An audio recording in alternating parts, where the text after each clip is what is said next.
Hello friends, welcome back to my channel.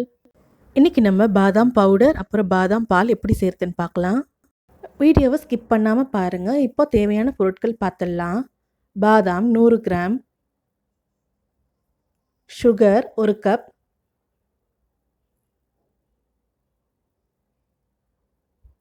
ஏலக்காய் 10,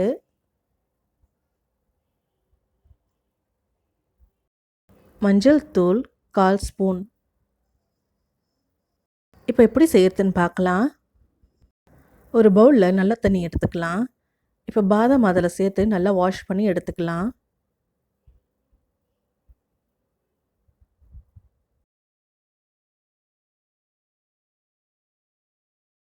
பாதாம் நல்லா வாஷ் பண்ணதுக்கப்புறம் இது ஒரு பவுலுக்கு மாற்றிக்கலாம்.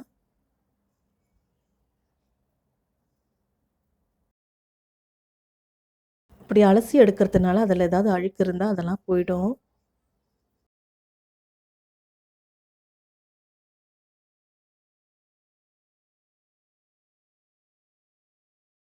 ஒரு பாத்திரத்தில் தண்ணி வச்சு நல்லா கொதிக்க விடுங்க. இது போல் கொதிக்கும்போது இந்த பாதாமை அதில் சேர்த்துக்கலாம். இது போல் பாதாமை சுடு தண்ணியில் போட்டு எடுக்கும்போது அதோட தோலெல்லாம் ஈஸியாக எடுக்க வரும். நீங்கள் நைட்டில் ஊற வச்சு கூட பாதாமை இது போல் தோல் உரித்து எடுத்துக்கலாம்.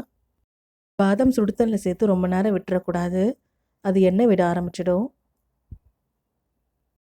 இது போல் பாதாமோட தோல் சுருங்க ஆரம்பிக்கும் போது நம்ம தண்ணியிலேருந்து இதை எடுத்துடலாம். ஒரு ஸ்ட்ரெயினர் யூஸ் பண்ணி தண்ணி இல்லாமல் இதை வடிகட்டி எடுத்துருங்க. நல்ல குவாலிட்டியான பாதாமை பார்த்து வாங்கி யூஸ் பண்ணுங்கள். இது போல் பாதாம் மிக்ஸ் நம்ம வெளியே வாங்குறத விட நம்ம குழந்தைங்களுக்கு நம்மளே வீட்டில் செஞ்சு கொடுக்கலாம். இப்போ எல்லா பாதாமையும் தண்ணியிலேருந்து எடுத்தாச்சு. இப்போ ஒவ்வொரு பாதாமாக எடுத்து இது போல் லைட்டாக ப்ரெஸ் பண்ணி விடுங்க.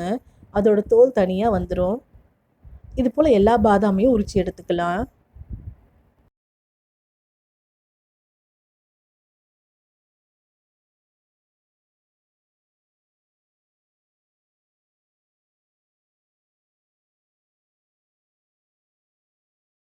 எல்லா பாதாமையும் உரித்து எடுத்தாச்சு.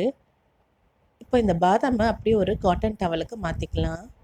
இது நல்லா ஸ்ப்ரெட் பண்ணி விட்டுருங்க. அந்த காட்டன் டவலே லைட்டாக வைப் பண்ணி விடுங்க. அது நல்லா ட்ரை ஆகட்டும். இதை ஒரு நாள் முழுக்க வெயிலில் காய வச்சு கூட நம்ம யூஸ் பண்ணிக்கலாம்.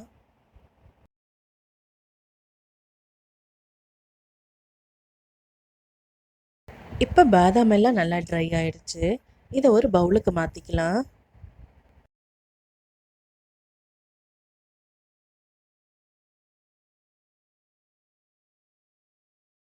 இப்போ அடுப்பில் ஒரு பேன் சூடு பண்ணிக்கலாம். இப்போ இந்த பாதாம் அதில் சேர்த்து நல்லா ட்ரை ரோஸ்ட் பண்ணிக்கலாம். அடுப்பை சிம்மில் வச்சு வறுத்து எடுத்துக்கோங்க. பாதாம் தீஞ்சிடக்கூடாது. இப்போ நல்லா ட்ரை ரோஸ்ட் ஆகிடுச்சு. இது ஒரு பிளேட்டுக்கு மாற்றி நல்லா ஆற விடலாம்.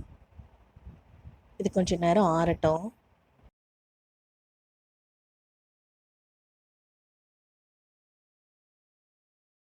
இப்போ பாதாம் எல்லாம் நல்லா ஆறிடுச்சு. இப்படி உடைச்சா நல்லா உடையணும். இப்போ ஒரு மிக்ஸி ஜார் எடுத்துக்கலாம். இப்போ 1 கப் சர்க்கரை சேர்த்துக்கலாம். இப்போ 1/4 ஸ்பூன் மஞ்சள் தூள் சேர்த்துக்கலாம்.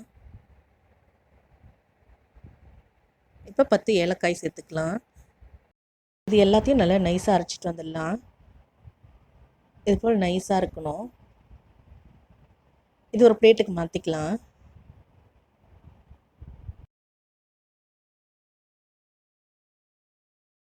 இப்போ அதே ஜாரில் பாதாம் சேர்த்துக்கலாம். இதை கொஞ்சம் குறைன்னு அரைச்சி எடுத்துகிட்டு வந்துக்கலாம். இது போல் பாதாம் கொஞ்சம் குறைன்னு இருந்தால் தான் பாதாம் பாலோட டேஸ்ட் ரொம்ப நல்லாயிருக்கும்.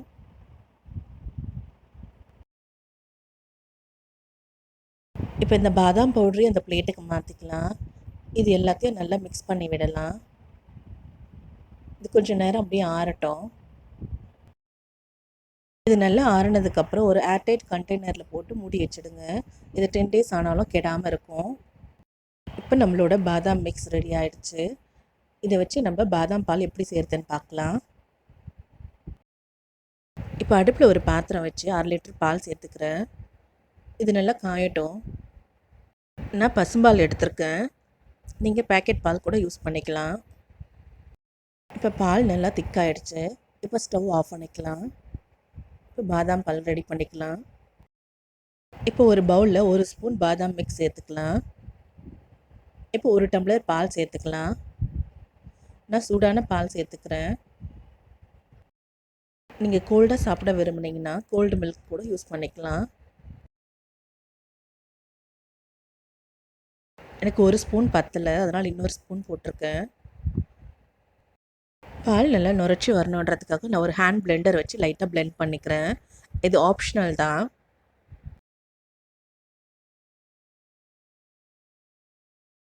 இப்போ பாதாம் பால் ரெடி ஆயிடுச்சு. இது ஒரு கிளாஸுக்கு மாற்றிக்கலாம்.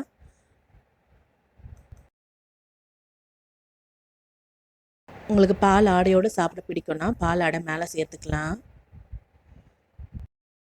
இப்போ நறுக்கி வச்ச பாதாமை அது மேலே தூவிடலாம்.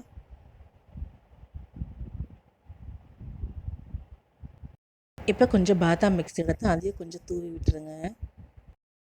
நீங்கள் இதை சில்லுன்னு சர்வ் பண்ண விரும்புனீங்கன்னா ஒரு ஸ்கூப் ஐஸ்கிரீம் மேலே போட்டு சர்வ் பண்ணுங்கள். ரொம்ப நல்லாயிருக்கும். இந்த ரெசிபி உங்களுக்கு பிடிச்சிருந்தா லைக் பண்ணுங்கள், ஷேர் பண்ணுங்கள், கமெண்ட் பண்ணுங்கள்.